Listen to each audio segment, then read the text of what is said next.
తమ పితరులు దేవుడైన యెహోవా ఎడల ద్రోహముగా ప్రవర్తించిన మీ పితరుల వలన మీ సహోదరుల వలన మీరు ప్రవర్తింపండి.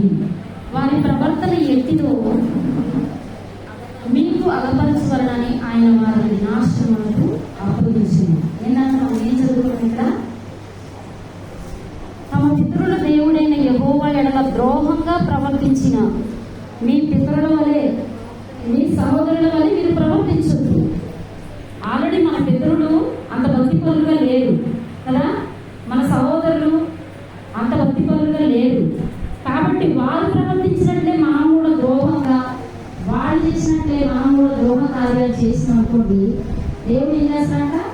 ప్రవర్తించిన మీ పితరుల వలనే మీ సహోదరుల వలన మీరు ప్రవర్తింపకూడి వారి ప్రవర్తన ఎట్టిదో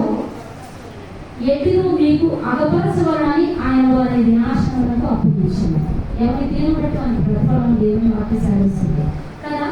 ఎంతో మంది ఎగ్జాంపుల్ చెప్తున్నాం, తాగకూడదు అన్నట్టు ఎంతో మంది తాగి జీవితాల్లో పాడు చేసుకున్నారు. ఎంతో మంది ప్రాణాలని పోగొట్టుకున్న వారు మన కళ్ళ ముందు ఉన్నారు. అయినా కానీ పితరులు చేసినట్లుగే వాళ్ళ కొడుకులు చేసినట్లు ఇంకో కొడుకులు అట్లా చేసుకుంటా వస్తున్నారు. వినాశనాన్ని గుర్తించలేకపోతున్నారు. అయితే ఇక్కడ అదే అంటున్నారు, తెలుసుకోవడానికి వారిని వినాశనములకు అప్పగించాను.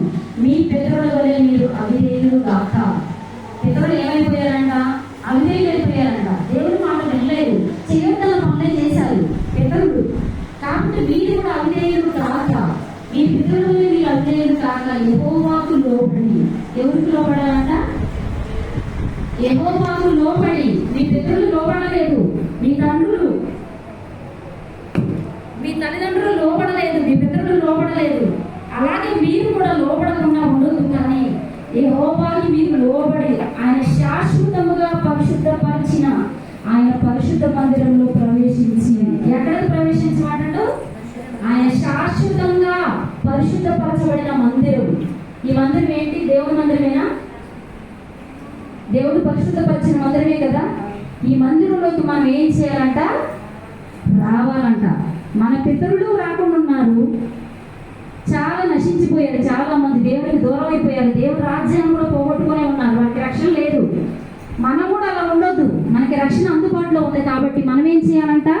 వాళ్ళలాగా మనం అవిధేయులంగా ఉండొద్దు. కానీ దేవుడు పరిశుద్ధపరిచిన, ఆయన శాశ్వతంగా పరిశుద్ధపరిచిన ఆయన పరిశుద్ధ మందిరంలో ప్రవేశించి మీ దేవుడైన యెహోవా మహోగ్రత మీ మీద నుండి తొలగిపోనట్లు ఆయనను సేవించుడి. ఎక్కడికి రావాలంటే మనము ఆయన శాశ్వతంగా పరిశుద్ధపరచబడిన దేవుని మందిరంలోనికి మనం అందరం కూడా రావాలంట. రావాలా వద్దా? రావాలి. వచ్చి ఏం చేయాలంట? మీ దేవుడైన యెహోవా మహోగ్రత మీ మీద నుండి తొలగిపోనట్లు ఆయనను సేవించుడి. దేవుని ఉగ్రత, దేవుని కోపము అవిధేయులైన మన మీదికి రాకుండా ఉండాలంటే ఇంటి దగ్గర ఉంటే మన ఉగ్రత తొలగిపోదు, మన కీడు తప్పిపోదు. కానీ ఎక్కడికి రావాలి? దేవుని మందిరానికి రావాలి. దేవుని మందిరానికి వచ్చినప్పుడు మీ మీద నుండి ఆ ఉగ్రత అంటే ఏమైపోయిందంట? తొలగిపోవునట్లు ఆయనను సేవించండి, ఆయనను సేవించుడి, ఆయనను వేడుకొనండి, ఆయన పూజించండి, ఆయన ఆరాధించండి, ఆయనను సేవించుడు అని చెప్తున్నమాట. మీరు యెహోవా వైపు తిరిగిన ఎడల మీ సహోదరుల ఎడలను, మీ పిల్లల ఎడలను చెర తీసుకొని పోయిన వారికి కనికరం పుట్టును.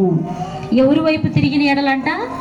దేవుని వైపు మనం తిరిగినాం అనుకోండి, దేవుని యొక్క పరిశుద్ధపరచబడిన మందిరానికి మనం వచ్చినాం అనుకోండి, ఆయన ఉగ్రత తొలగిపోయిందంట. తొలగిపోవటం మాత్రమే కాదు కానీ ఏందంట? ఆయన వైపు మీరు తిరిగిన ఎడల మీ సహోదరుల ఎడల, మీ పిల్లల ఎడల చెర తీసుకొని పోయిన వారికి కనికరం పుట్టును. ఆనాడు నిజంగానే చెర తీసుకొని పోయేవాళ్ళు, పిల్లల్ని బానిసలుగా తీసుకొని పోయేవాళ్ళు అనమాట. నిజంగా ఈనాడు కూడా బానిసలుగా తీసుకొని పోతుంది. ఎవరో తెలుసా? సాతాను తీసుకొని పోతుంది. పిల్లల్ని ఏం తీసుకుపోతుందంట? చెరలోకి నెట్టివేస్తుంది. త్రాగుడు అనే చెర, వ్యభిచారం అనే చెర, తల్లిదండ్రుల మాట వినకపోవటం అనే చెర, తల్లిదండ్రులకు ఇష్టం లేని కార్యాలు చేసే అనే చెరలోనికి సాతానుడు పిల్లల్ని తీసుకెళ్తాడు. మరి మనం ఏం చేయాలి? దేవుని మందిరానికి రావాలి, దేవుణ్ణి సేవించాలి, దేవుణ్ణి వేడుకోవాలన్నమాట. చెర తీసుకుని పోయిన వారికి కనికిరం పుట్టిద్దంట. మనం అలా చేసినప్పుడు అంట నిజంగా ఆనాడు చెర తీసుకొని పోయి వాళ్ళకి కనికిరం పుట్టి ఏం చేస్తారంట? కనికరము పుట్టి వారు ఆ దేశమునకు తిరిగి వచ్చెదరు. అయితే ఇక్కడ మనం చూడాల్సింది ఏంటంటే మన పిల్లలు, మన భర్తలు, మనము చెరలో ఉన్నాం.